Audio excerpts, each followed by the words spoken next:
What happens when the very institutions designed to uphold justice are accused of becoming weapons in a political war? In a stunning congressional hearing, two opposing visions of America crashed head-on, revealing a nation deeply fractured. One side alleges a sinister conspiracy within the previous administration, claiming law enforcement was weaponized to hunt a political rival. The other side fires back, calling the hearing a desperate smokescreen to hide unprecedented, ongoing corruption and a flagrant abuse of power. We are left with a critical question that strikes at the heart of the Republic. Are we witnessing a genuine search for accountability? Or are we merely spectators in a high-stakes political spectacle where the truth itself is the ultimate casualty? Corruption and cover-up within the Biden administration. Simply put, the last administration was rudderless. From one crisis to another, the Biden administration failed and faltered. The partisan media did their best to cover up those failures.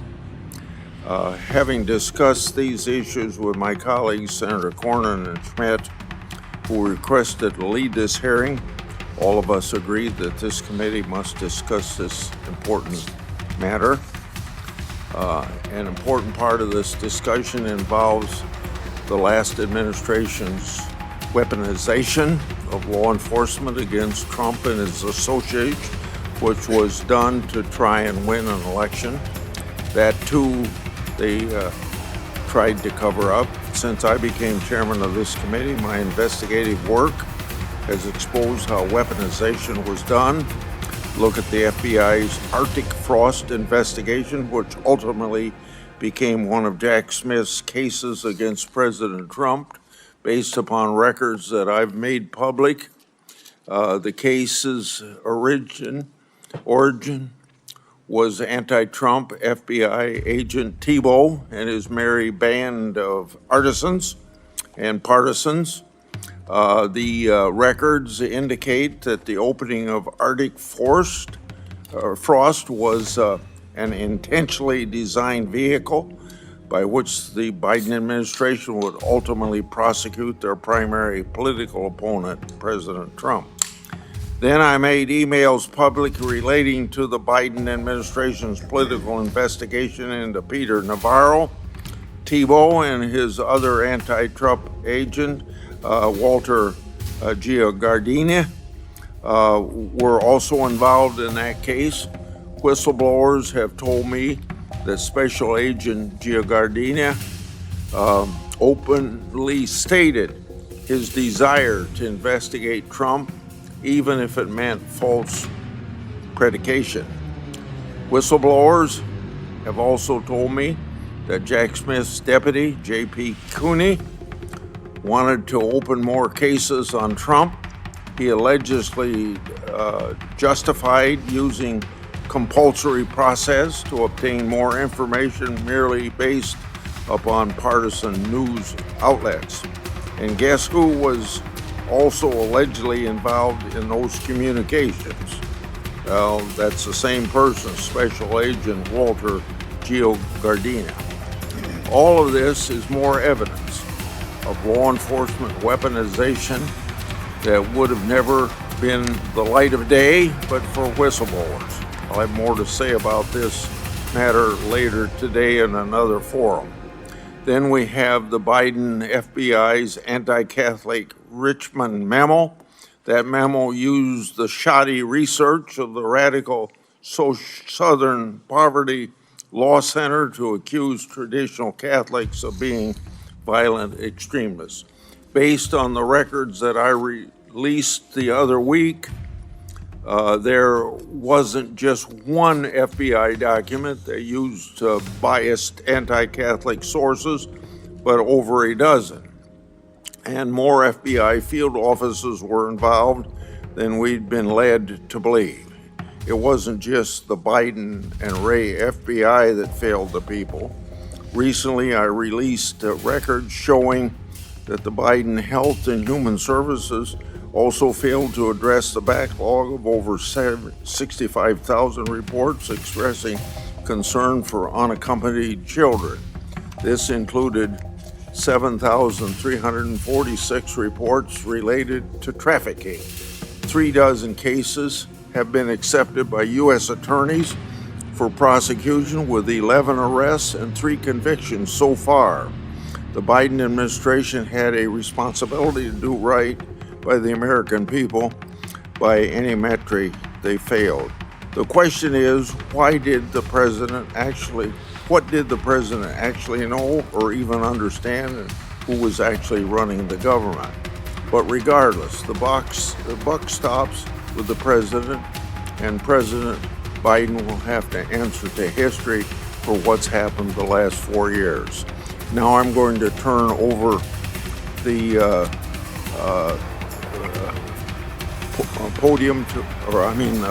opportunity to speak to Ranking Member Durbin for his opening remarks, and after that, Senator Cornyn is going to take the chair, and Senator Cornyn and Chairman Schmidt are going to lead the rest of the hearing. Proceed, Senator Durbin. Thank you, Chairman Grassley. This committee has oversight responsibility over the Department of Justice, the Federal Bureau of Investigation, and the Department of Homeland Security. We have a constitutional duty to hold these agencies accountable with public hearings. By this date, in my first year as chairman of the Senate Judiciary Committee, we had already held 2 major oversight hearings with Biden administration agency heads, including one with the FBI Director Wray on domestic terrorism threats. So far this year, the Republican majority in this committee has not held a single oversight hearing, despite numerous critical challenges facing the nation that are under our jurisdiction. In the last week alone, several events have demanded this committee's immediate attention. The horrific assassination in Minnesota, the treatment of our colleague Senator Padilla by federal agents in Los Angeles, and President Trump's unprecedented deployment of the U.S. military in Los Angeles. We should hear without delay from Attorney General Bondi and FBI Director Patel about what they are doing to address the unacceptable political violence in our country, including threats to Article III judges and justices, as well as members of Congress. And we need to hear from the Homeland Security Secretary Noem about the treatment of our colleague, Senator Padilla, and this administration's mass deportation campaign against immigrants. But instead of exercising this constitutional oversight duty, my Republican colleagues are holding this hearing. Apparently, armchair diagnosing former President Biden is more important than the issues of grave concern which I have mentioned. To take a few examples of the issues this committee should be addressing, the Trump administration has removed dozens of senior career prosecutors and FBI officials with decades of national security expertise, leaving our nation more vulnerable to terrorism and other national security threats. This should be explained to this committee. The Justice Department has diverted hundreds of law enforcement agents away from combating cartels, drug trafficking, and gun violence to participate in President Trump's mass deportation campaign. This should be addressed in an open hearing of this committee. The Justice Department is also turning a blind eye to corruption. The administration has gutted the Department of Justice's Public Integrity Session, which oversees political corruption, just as the president's shameful crypto scheme unfolds. And the administration has removed Department of Justice's career ethics officials and shut down the office charged with investigating misconduct by DOJ attorneys. With these internal checks gone and this committee asleep at the wheel, it's no surprise that Attorney General Bondi signed off on President Trump to accept Qatar's gift of a $400 million luxury airliner, despite the fact that the Attorney General was previously a registered foreign agent for the Qatari government. We are still waiting for her official finding on this gift transfer.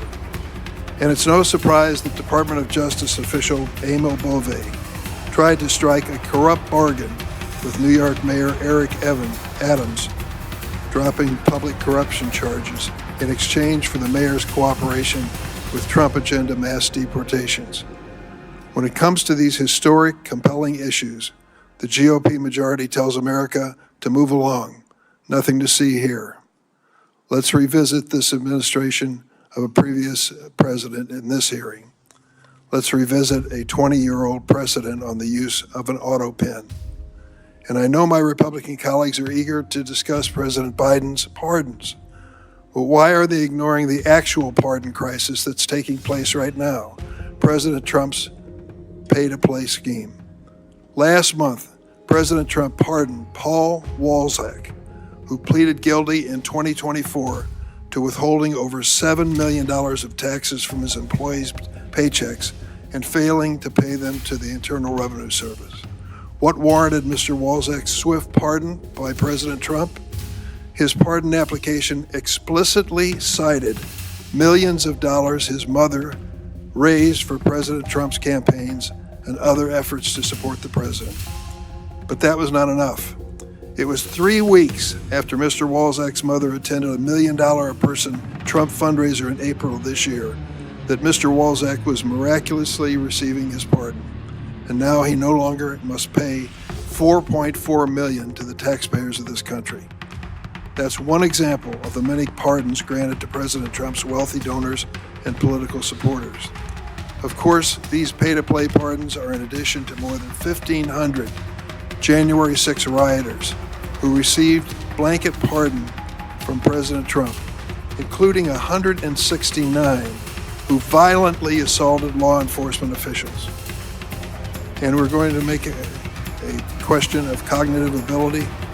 I think we should consider what happened in Alberta, Canada, just this week, where President Trump was at a press conference with British Prime Minister Keir Starmer and said the following: "You all know the great PM of the UK, and we just signed a document." President Trump continued, "We just signed it so we have our trade agreement with the EU. Britain has not been a party to the EU for 5 years, but President Trump made a statement which clearly was wrong." Now I'd like you to see a short video that includes some other examples of cognitive ability.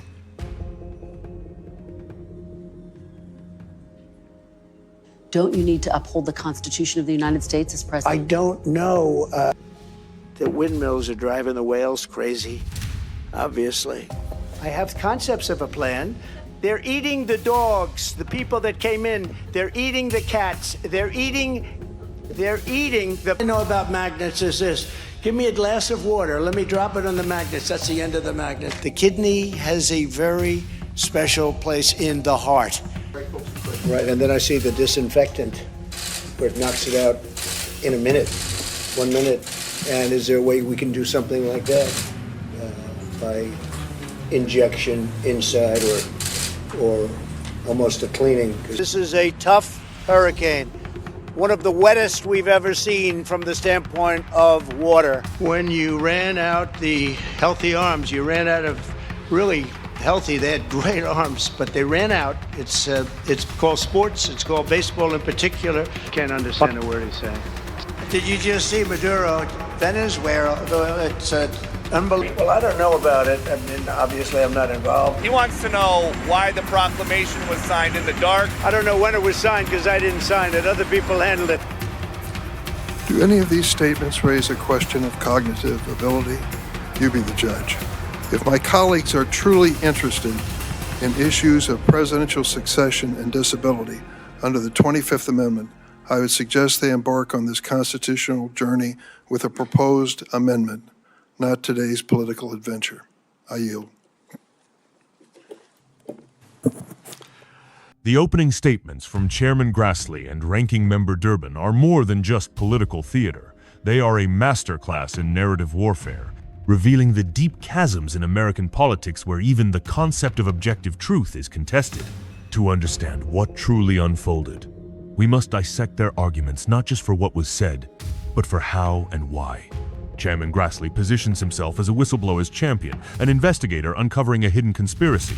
His argument is built on a foundation of alleged intent and procedural malice within the Biden administration's FBI. He names specific investigations like Arctic Frost and agents like Tebow and Gio Gardena. painting a picture of a coordinated effort to prosecute their primary political opponent. His evidence, as he presents it, comes from records that I've made public and informant testimony, framing the issue as a deep state plot that only he can expose. He even extends this narrative of failure and corruption to other agencies, citing a backlog of over 65,000 reports on unaccompanied children at HHS, including thousands related to trafficking, to portray a systemic breakdown under the previous leadership. In stark contrast, Senator Durbin executes a brilliant rhetorical pivot. He doesn't just defend against Grassley's accusations, he attacks the very legitimacy of the hearing itself. He frames it as a calculated distraction, a Republican dereliction of duty to avoid oversight of the current Trump administration's own crises. His strategy is to overwhelm with a barrage of specific, tangible, and recent allegations. He moves from the general to the brutally specific. He points to the gutting of the DOJ's public integrity section and the removal of career ethics officials, creating a narrative of an administration systematically dismantling its own internal checks and balances. The case of the Paul Walzak pardon is his rhetorical centerpiece. Durbin doesn't speak of vague conspiracies. He presents numbers. A man who withheld over $7 million in taxes, whose mother attends a $1 million a person Trump fundraiser, and who is then miraculously pardoned and no longer has to pay $4.4 million back to the taxpayers. This is a simple, powerful story of transactional corruption that is easy for any viewer to grasp. The tactical brilliance of Durbin's rebuttal culminates in turning his opponent's weapon against them. When the hearing's premise questions the cognitive ability of a former president, Durbin counters not with a defense, but with an offense.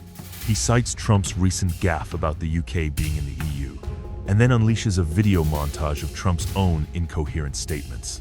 This move is strategically devastating because it shifts the entire frame of the debate from a serious constitutional inquiry into a pointed question of hypocrisy.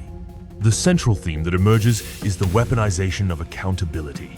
Both sides accuse the other of using the levers of power for political persecution.